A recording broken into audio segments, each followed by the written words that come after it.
कल से नवरात्र आरंभ हो रहा है। शक्ति के उपासना का यह पर्व है। पर शक्ति केवल भगवती का नाम नहीं है, ये शक्ति का नाम नहीं है। हमारा वेद शक्ति का उपासना किसी और तरीके से बताता है। ईश्वर ने आपको एक मानवीय शक्ति प्रदान की है।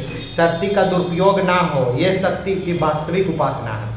आपके आँख पे पास देखने की शक्ति है। आप जो देखने योग्य है वही देखें। आपने जो देखने योग्य नहीं है उसे अनदेखा कर देना चाहिए था, वो भी आपने देखा तो आपने शक्ति का दुरुपयोग किया।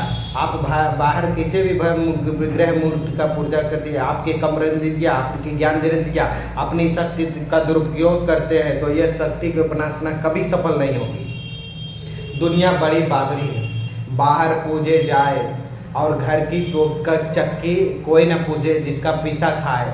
उपासना का अर्थ बहुत व्यापक है, इसीलिए मैंने आपको निवेदन करता हूँ कि गुरुजनों के अनुशासन में रहकर ही भजन कीजिएगा।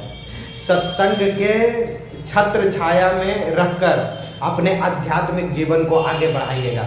ध्यान रखिएगा कि देवी की विग्रह का उपासना मात्र शक्ति की उपासना नहीं है। आपके पास भी कुछ शक्ति है, देखने की शक्ति है, सुनने की शक्ति है, चलने की शक्ति है, और सबसे बड़ी शक्ति आपके पास विचार करने की शक्ति है। आप तो बाहर तो मूर्त को पूजा, पर आपके विचार में संसार का सेवन किया तो आपने शक्ति का दुरुपयोग किया।